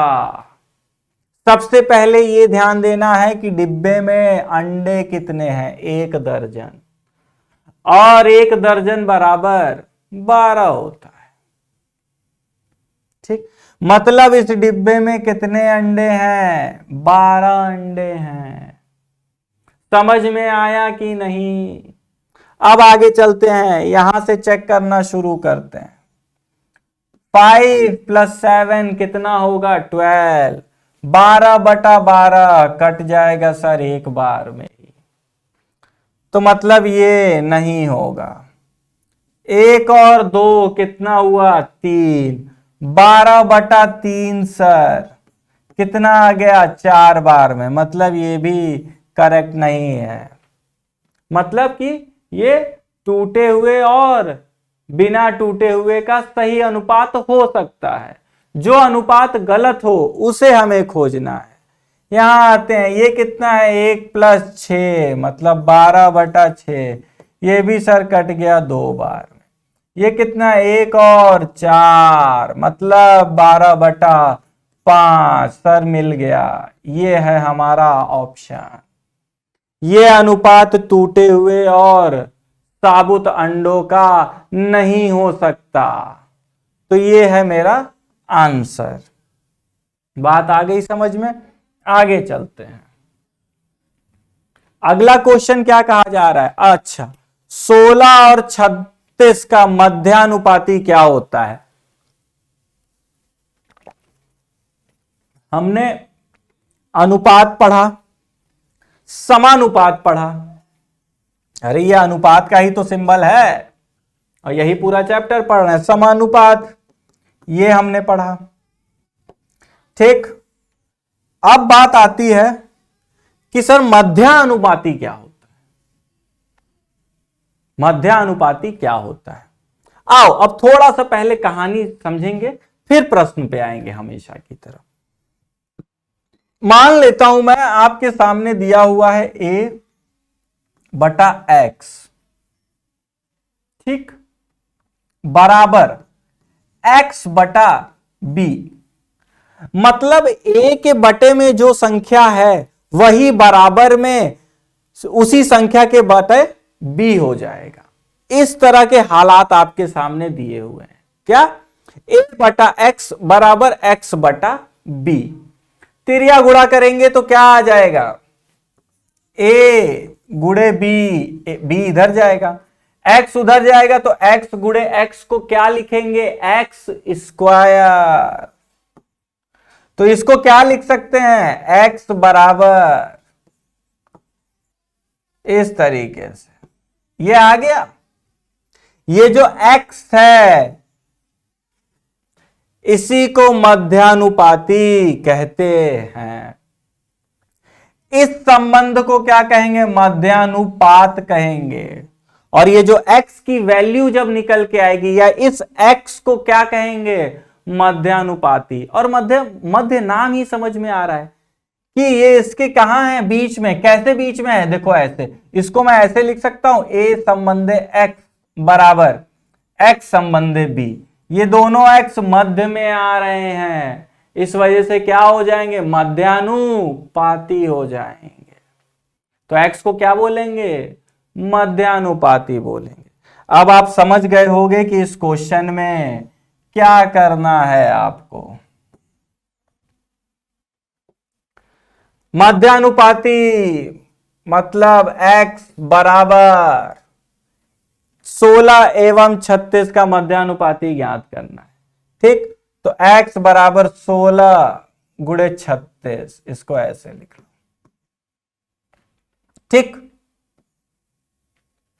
ठीक है, ये रूट है, इसके बाहर निकालोगे तो आ जाएगा 4। क्यों? क्योंकि 4 चौक 16 होता है, 6 छः के 36 मतलब 6 6 जा 36, और बाहर निकाला इस रूट से, इसको करनी को हटाया तो 6। ठीक है, ये रूट है, अंडर रूट में बात हो रही है, रूट के अंदर है सब, तो रूट से बाहर निकालेंगे तो ये 16 के निकल के बाहर क्या आएगा? 4। ये 36 बाहर निकल के क्या आएगा? 6। तो x बराबर क्या हो जाएगा? 6 चौक 24। ये मेरा आंसर आ गया। तो x का वैल्यू कितनी हुई इस आंसर में, इस क्वेश्चन में? आंसर आ गया 24। x बराबर 24 हो जाएगा। आगे चलते हैं, क्वेश्चन और देख लेते हैं। आइए अगले क्वेश्चन की तरफ आइए। क्या कह रहे हैं? 98 मतलब 98 और 32 मतलब 32, 98 और 32 का, इन दोनों का मध्यानुपाती ज्ञात कीजिए। अच्छा, अगर क्वेश्चन में तृतीयानुपाती की बात करें तो क्या करेंगे? क्या होता है ये तृतीयानुपाती, चतुर्थानुपाती? आओ ये भी थोड़ा देख लेते हैं। मान लें कि ए बटा बी बटा सी बराबर सी बटा एक्स, ये मैं चतुर्थानुपाती की बात कर रहा हूं। ठीक है, अगर कोई इस तरीके से दिया हुआ है और आपसे पूछे कि चतुर्थानुपाती बताइए, तो कुछ मत करो, बस सिंपल यहां से x की वैल्यू निकालना ही चतुर्थानुपाती बन जाता है और तृतीयानुपाती बन जाता है। नहीं आई बात समझ में? पहले चतुर्थानुपाती पे बात कर लेते हैं। तो इसकी इधर क्रॉस मल्टीप्लाई किया तो x बराबर b, इधर गया तो b गुणे c बटा a।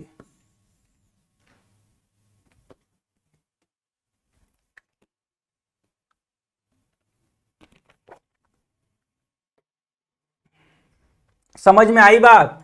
तो ये हो गया चतुर्थानुपाती। इसको ऐसे भी लिख सकते हैं a b c x। समझ में आ रही है बात? तो इसको क्या लिखोगे आप? इसको मैंने कन्वर्ट करके कुछ इस तरीके से लिखा। ये x मेरा क्या है? चतुर्थानुपाती है। अगर x की वैल्यू निकाल लिया तो मुझे चतुर्थानुपाती की वैल्यू मिल जाएगी। बोलो बोलो बोलो बोलो। आगे चलते हैं। तो इस तरीके से निकल जाएगा क्या मेरा? चतुर्थानुपाती। अच्छा, तृतीयानुपाती कैसे निकलेगा? तृतीया ए बटा बी बराबर बी बटा एक्स। ये समझ लेते हैं पहले, क्योंकि अनुपात समानुपात हमने समझ लिया। मध्यानुपात और अनुपाती कैसे निकलेगा, मध्यानुपाती वो भी देख लिया, चतुर्था भी देख लिया, अब तृतीया भी देख ही लेते हैं। वैसे तो तृतीया हमें पहले देखना चाहिए था चतुर्थ से। आगे चलो, फिर वही सिंपल काम, क्रॉस मल्टीप्लाई, एक्स इधर गया बराबर बी स्क्वायर बटे में ए। ये हमारा क्या आ गया? तृतीयानुपाती। मतलब कुछ नहीं करना है, यहां से भी x की वैल्यू निकाल लेना है। जैसे ही x की वैल्यू यहां जो स्क्रीन पे आपको दिख रही है ये आई, आते ही आपको क्या पता चल जाएगा? तृतीयानुपाती पता चल जाएगा। समझ में आया? आगे चलते हैं। हो गई इस पे बातचीत। अब हम किस पे करेंगे बात? अब हम इस वाले क्वेश्चन जो आपके सामने दिख रहा है, चलो मध्यानुपाती इसमें भी पूछा है। तो x बराबर 9 8 मल्टीप्लाइड बाई कितना आ जाएगा? 32। इसको मैं कुछ इस तरीके से लिख सकता हूं, 2 गुणे 49 गुणे 2 गुणे 16, ऐसे लिख सकता हूं। तो यहां आ गया मेरा पास 16। तो ये 2 और ये 2 यहां अंदर कितना है? 2 बार है।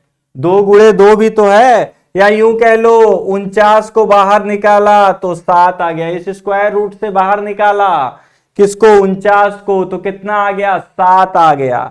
गुणे इस 16 को बाहर निकाला तो 4 आ गया। अंदर बच क्या जाएगा? 2 और 2, मतलब 2 गुणे 2 बच जाएगा। जब 2 गुणे 2 है तो इसको भी बाहर निकाल के क्या लिख सकते हैं? 7 गुणे 4 गुणे 2। तो 7 चौक 28 और 28 और 28 दूना 56। तो x की वैल्यू कितनी आ गई? 56 आ जाएगी। मतलब मेरा ऑप्शन बी क्या हो जाएगा? करेक्ट हो जाएगा।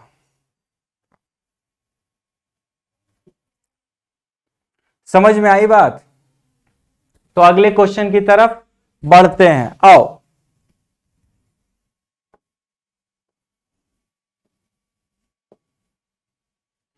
ये हो गया ठीक।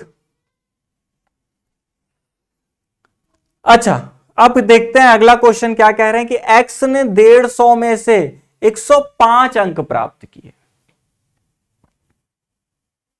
ठीक है, x ने 150 में से 105 अंक प्राप्त किए तथा y ने 200 में से 175 अंक प्राप्त किए।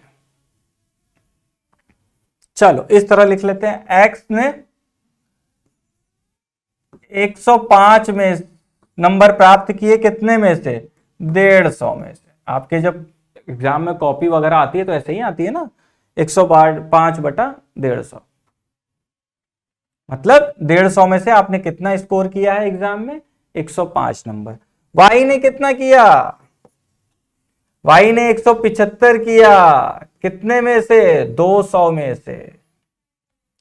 कह रहे हैं सवाल में, क्या कह रहे हैं कि अंक प्राप्त किए, x और y के प्रतिशत अंकों में क्या अनुपात होगा? ध्यान से अगर इस क्वेश्चन को देखो तो प्रतिशत और अनुपात दो अलग अलग टॉपिक के क्वेश्चन क्या कर दिए गए? मर्ज कर दिए गए। ध्यान से देखो तो यही दिखेगा ना आपको। बोलो, समझ में आ रही है बात? क्या कर दिए गए? दोनों टॉपिक को मर्ज कर दिए गए, समझे? अब आगे चलते हैं कि इन दोनों का जो परसेंटेज है, इनका अनुपात, परसेंटेज मतलब प्रतिशत का अनुपात कितना होगा, तो निकाल लो। अच्छा, परसेंटेज निकालना आता है आप लोगों को? अरे स्कूल में जो, अभी तो मैं पढ़ाऊंगा प्रतिशत आपको, लेकिन स्कूल में तो अपना जो मार्क्स वगैरह आपको मिलते थे तो परसेंटेज निकाल लेते थे ना। क्या करते थे? प्राप्तांक बड़ा बटा पूर्णांक, मतलब आपको नंबर कितना मिला है? सपोज 105 नंबर मिला है, कितने में से मिला है? बटा 150, 150 में से मिला है, गुणे 100 करते थे तो कुछ यहां पे परसेंटेज आ जाता था। कुछ भी आ गया, मान लो XYZ परसेंट, तो आप निकाल लेते थे कि मेरा भाई तो इतना एग्जाम में इतना परसेंटेज मेरा बन गया। तो उसी तरीके से x का परसेंट निकाल लो। कैसे निकालेंगे? 105/150 गुणे 100, ये आ गया x का परसेंटेज। ठीक है,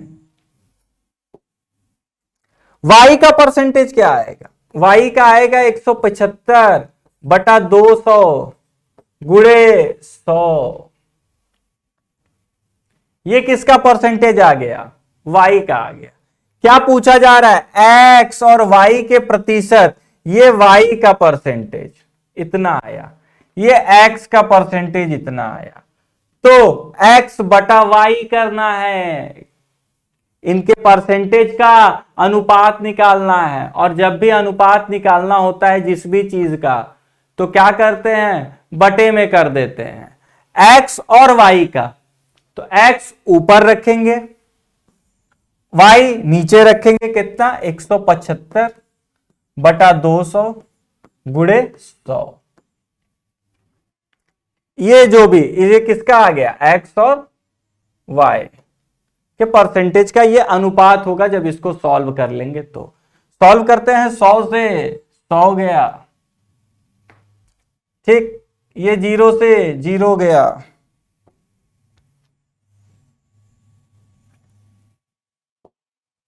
आओ आगे चलते हैं। कितना आया? 105/15/175/20। जब भी इस तरह दिखे तो क्या करोगे?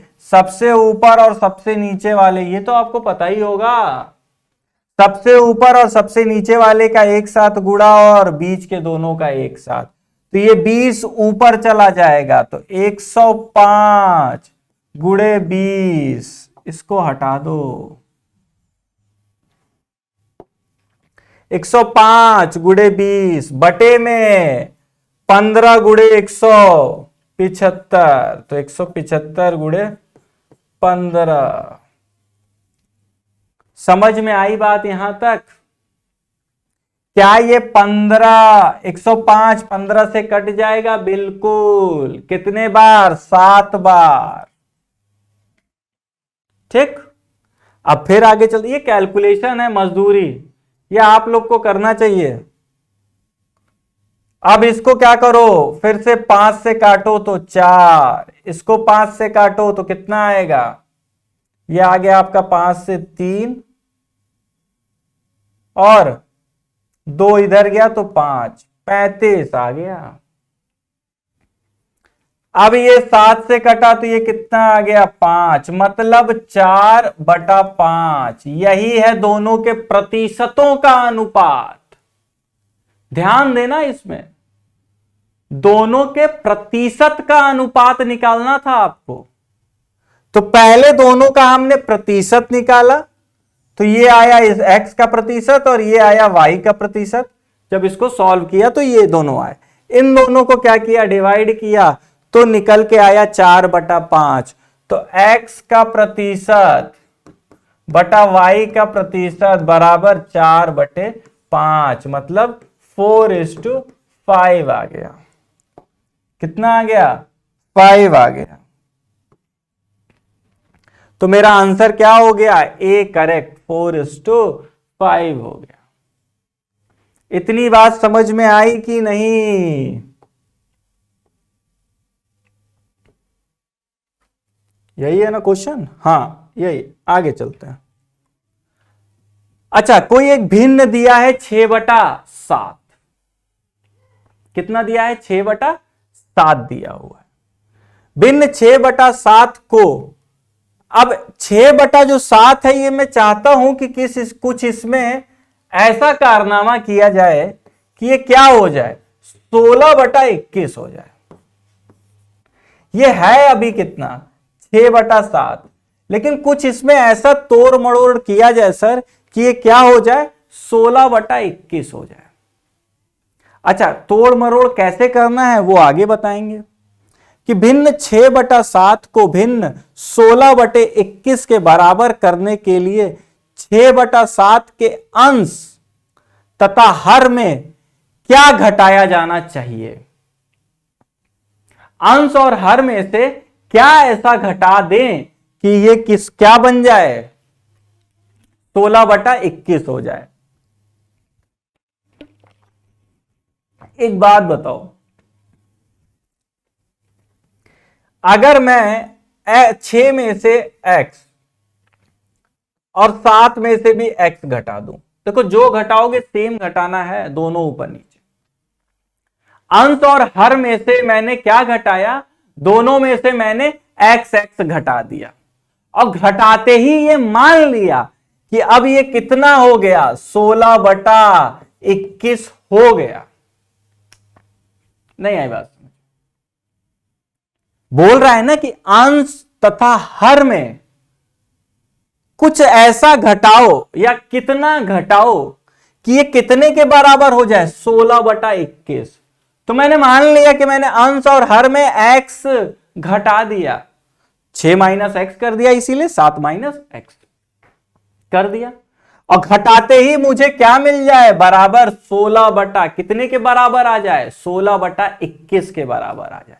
कर दो तिरिया गुणा, क्या आया, 6 का 21 में गुणा करोगे तो 126 माइनस 21 का x में गुणा करोगे तो 21x बराबर 16 का 7 में गुणा करो तो कितना आ जाएगा, 7 × 42 का 2, 4 गया हासिल, 7 एकम 7, 4 11 माइनस 16 का x में किया तो -16x। ये इतना समझ में आया कि नहीं? कुछ नहीं किया, क्या किया, मजदूरी, मतलब कि क्रॉस मल्टीप्लीकेशन, तिरिया का गुणा किया और वो नतीजा मेरे सामने आ गया।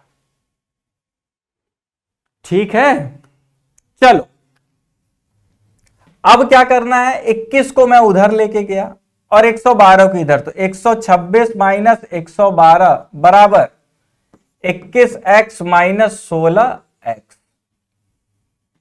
x वाले सारी जो भी संख्याएं हैं उसको एक तरफ, और जो बिना x वाली हैं उनको एक तरफ, और कुछ नहीं किया। क्या किया, मजदूरी किया। आप करा रहे हो मेरे से, ये आप लोगों को कर लेना चाहिए था अब तक। समझ में आ रही है बात? आगे चलो, इसमें से इसको घटाया तो कितना आ गया, 14 आ गया। इधर 21 में से 16 गया, कितना आया? 5x आ गया। कितना? x की वैल्यू निकाल लो, 14/5 आ जाएगा, 14/5। अच्छा, अगर इसका डिवाइड और आगे करो इसको, तो ये कुछ इतना आ जाएगा, x बराबर 2.8 आ जाएगा। करना इसको, 14/5 दशमलव के प्रयोग से करोगे तो ये कितना आ जाएगा? 2.8।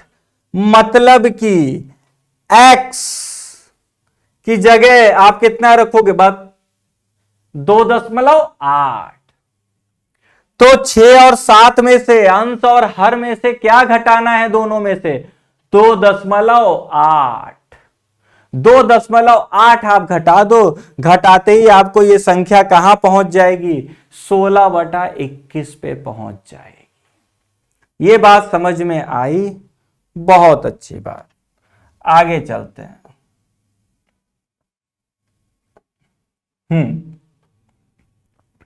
एक और क्वेश्चन लेते हैं कि 72 को 2 भागों में इस प्रकार बांटा गया। 72 को पहले 2 टुकड़े कर दो, देखते ही ये x ले लिया, ये y ले लिया, सिंपल, कुछ नहीं किया। 72 को बोला 2 भागों में बांट दो, बांट दिया। ये नहीं बोला कि बराबर बराबर बांटना, नहीं तो 36-36 बांट देता। समझ में आ रही है बात? बस कुछ नहीं बोला, बोला बांट दो, मैंने बांट दिया। आगे चलते हैं। अच्छा, किसी रेशियो में बोल रहा होगा तो उस रेशियो में बांटेंगे, लेकिन आगे चलते हैं। 72 को 2 भागों में इस प्रकार बांटा गया कि पहले भाग का 2/5। अब पहला भाग कितना है? x, तो इसका 2/5 भाग कैसे होगा? 2/5 गुणे x। ये x का 2/5 है। अरे एक सिंपल सी बात बताओ, आपके पास x चॉकलेट है, आधी मैंने ले ली, तो आपके पास क्या बचा? x/2। या मैं बोलूं कि आपके पास 10 चॉकलेट है, उसका आधा कितना होगा? आधा से मतलब 1/2 कितना होगा? आपके पास 10 चॉकलेट है, मैं पूछूं इसका 1/2 मतलब आधा कितना होगा? तो आप हमें डायरेक्ट बता देते हो 5। ये 5 आता कहां से है? 1/2 गुणे 10 करते हैं, तब जाके ये 5 आता है और आप 5 बताते हो। उसी तरह x का 2/5 भाग कितना होगा? 2/5 गुणे x होगा। समझ में आ रही है बात? तो आगे चलते हैं। पहले भाग का 2/5 तथा दूसरे भाग का 3/8। दूसरा भाग y है, इसका कितना? 3/8। इसका क्या आ गया? 3/8। ये आ गया। तथा दूसरे भाग के 3/8 के बीच का अनुपात, ये जो 2/5 x और 3/8 y आया है, इन दोनों संख्याओं का जो अनुपात है, मतलब इन दोनों को ऐसे लिख लो, ये बटे में ये बराबर, इसका अनुपात है 4/3। मतलब समझ में आई क्या हुआ कहानी? 72 को 2 भागों में बांटा गया, x और y। x का 2/5 भाग लिया गया, यहां लिखते हैं x का 2/5 भाग लिया गया, और बटे में y का 3/8 भाग लिया गया।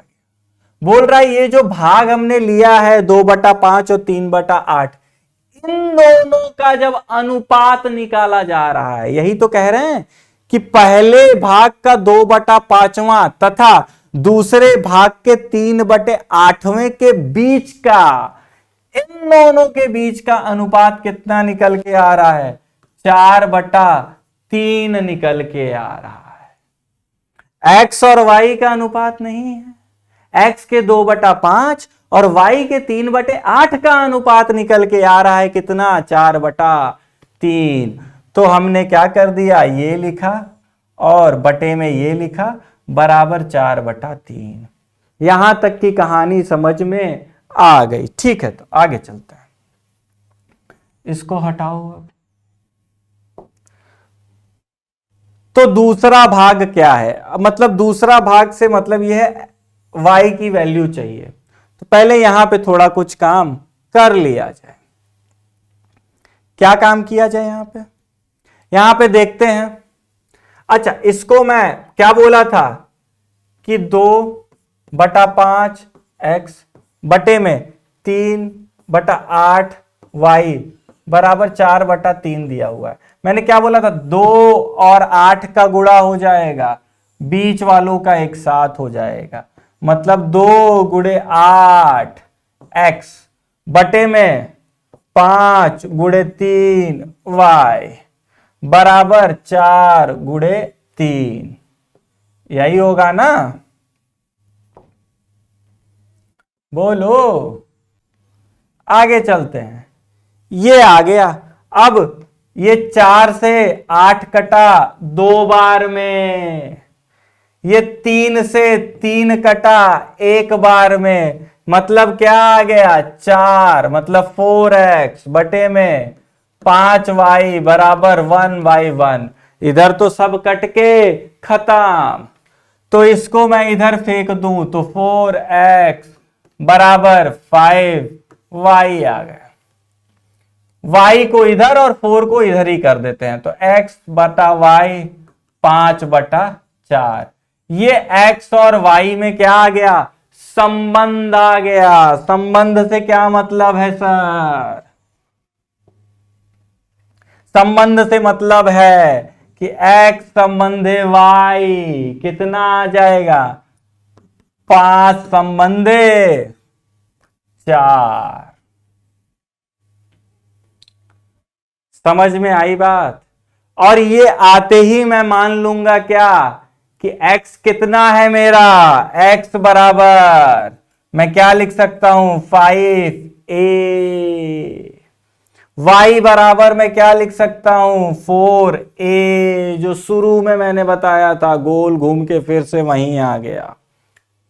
अगर इस तरह अनुपात दिया है तो मैं x बराबर 5a मान सकता हूं, y बराबर 4a मान सकता हूं।